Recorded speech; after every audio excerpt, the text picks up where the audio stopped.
first one. This is kind of a trial run just to see how things are going and get us right out there. So again, my name is Rebecca Jones. Welcome to Speak Life Podcast, and we're gonna go over various topics. My name again is Rebecca Jones. I'm a specialist in entrepreneurship, credit. We're gonna talk about life as well.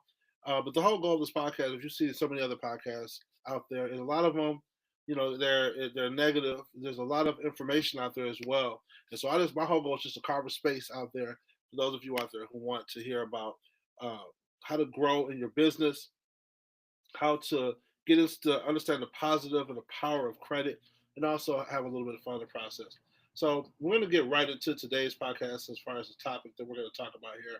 Just want to make sure I stay on task here. So I'm taking a look at my notes here. Guys, for entrepreneurs out there, real quick, notes are cool. There's nothing wrong with looking at notes. It doesn't make you less of an expert. What it does is it keeps you on task so that you're not rambling around and not really staying on task of things that you are trying to accomplish for that call, right?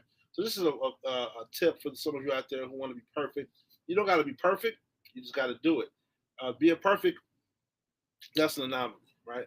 But being consistent, that's the key. Being disciplined, that's the key. Being intentional, that's the key. Once you have those things down, guys, you're gonna get success, right? So what I'm going to talk about today, guys, are really the top 5 reasons why uh, you're not getting results, right? Top 5 reasons why your credit's where it's not supposed to be. Okay, a lot of people are doing credit themselves, which I'm really excited about because it's important that people are engaged in their own success when it comes to credit. Other people are paying companies and paying providers like myself to do it, which again I appreciate. And for those of you who have questions about that, we can talk about that later. But I want to talk to those who are going through the process, but they're still not getting results. They're trying to figure out. Let me make sure this mic is on. They're still trying to figure out why they're not getting the results that they are seeking to get. Right? Why they're not getting where they're trying to go. And so that's what we're going to talk about today. All right. So I want you to take notes because there's going to be a lot of information. I'm going to try to make this concise, but I also want to make it detailed. All right. So that's the number one reason why. First of all, let's talk about what credit repair is real quick. This way we're all on the same page. And credit repair is a process of going after all the derogatory items on your credit report. What derogatory is anything that's hurting your score. So if you're talking about late payment is derogatory. Um, Anytime your credit cards are maxed out or above what we call utilization, which means you have the full amount that's applied to your credit or the full amount that they gave you for credit, and then what you're using. And anytime what you're using gets over 30% of the actual credit limit, that's utilization. So anytime that's high, your score is going to drop. All right. If you have collection accounts on your credit report, if you have charge-offs on your credit report, these are going to weigh your credit score down. Now, if you have too many hard inquiries, that's going to bring your score down. So these are all factors that are going to bring your score. Not to mention, if some weird things come on your credit report, like child support, that they apply to your credit report as a charge-off or a collection. Evictions they might put in your credit report. Repossessions they might put in your credit report. These are all things that are going to bring your score down. And so when you're repairing your credit, what you're essentially doing is you're literally removing these negative things that are hurting your score. The more things that you remove, the higher your score gets, depending on how it's done and depending on all the factors involved. Now, some of you are in this process right now. You're doing the dispute letters. Some of you are using consumer law. Some are using Metro 2 compliancy. You're doing all the things that you're like, I'm still not getting results. So those are the people that I want to talk to today. Why are you not getting the results that you're seeking to get? And we're going to start off with number one reason. Some of you are giving up way too quickly. You got to stop tapping out so fast. The credit bureaus have 30 to 45 days to respond to each round of disputes. That means that you got to be patient. Because think about this.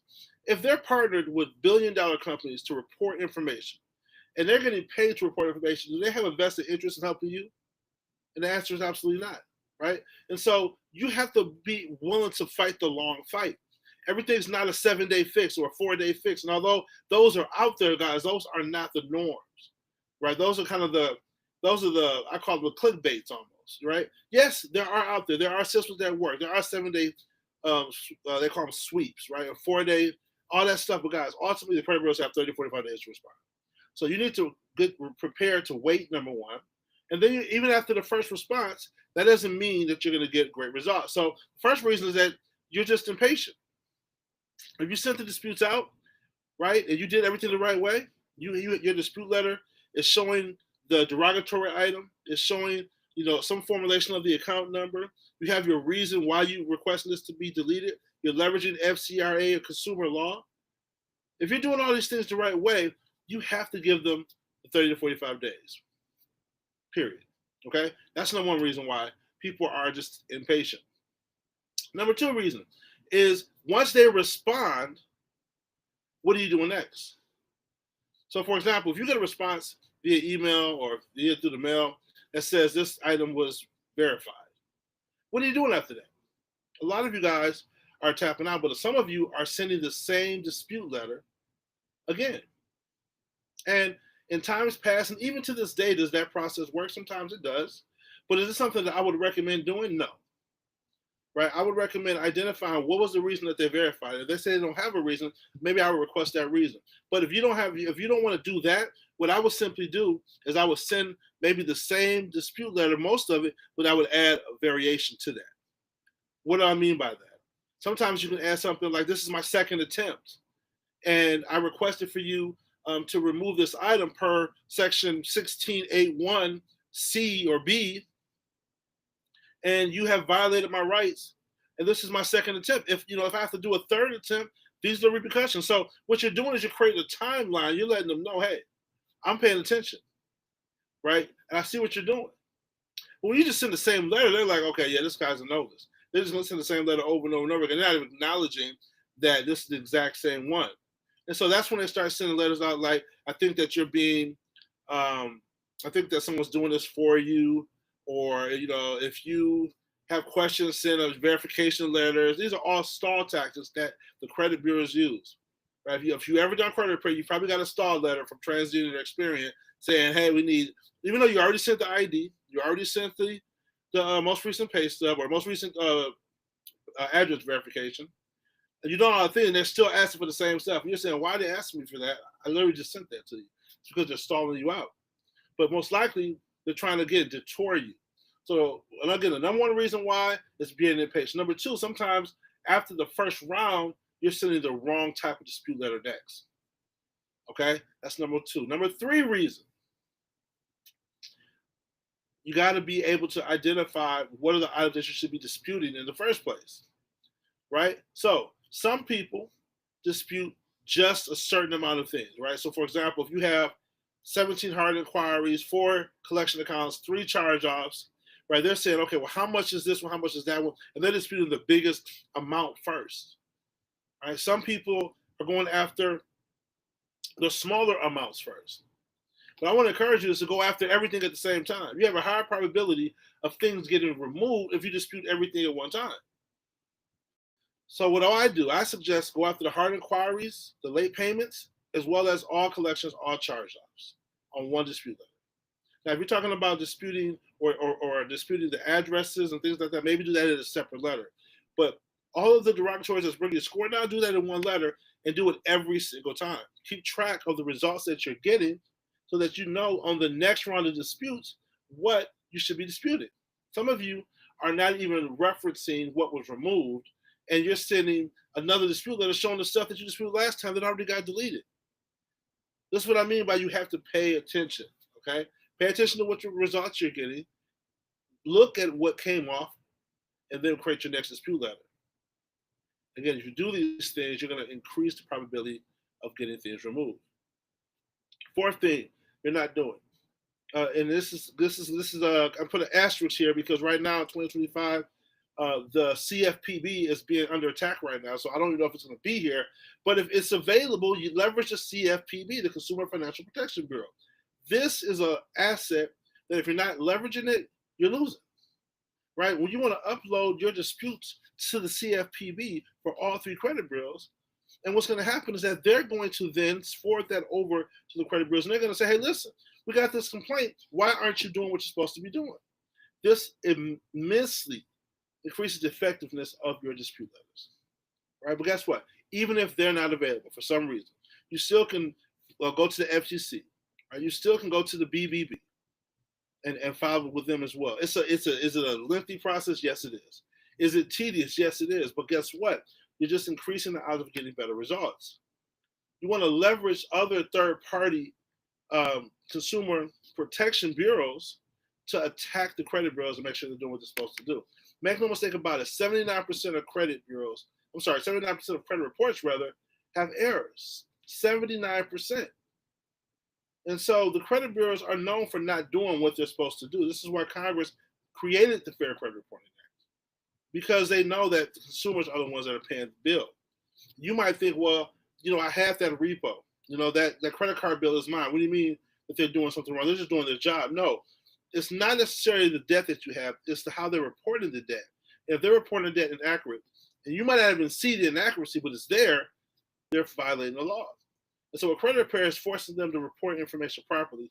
And oftentimes they don't have enough information to confirm or deny the information is accurate, which is why they have to get it removed. So don't push it, or don't push yourself away from results. Push yourself closer to results. All right. Another reason why some of you guys are not getting results is you are still using older methods. Now, again, I'm a big fan. When I say older methods, I don't mean older methods like FCRA versus Metro 2 compliance. I'm not going those against each other. When I say older methods is that we have things like ChatGPT now, right? Where if you want to expedite creating that dispute letter, you don't have to sit there and type the dispute letter line by line, right? There's other third-party companies out here that you can sign up for. I'm not going to endorse any publicly, but there's some out here that you can sign up for that'll help create the dispute letters for you.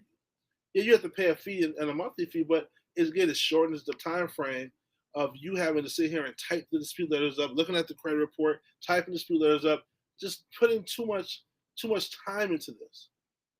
If you leverage artificial intelligence, you leverage ChatGPT, you leverage some of these third-party companies, you hire staff, you can minimize, I mean, this is if you have a company, of course, you can minimize the processing side of things.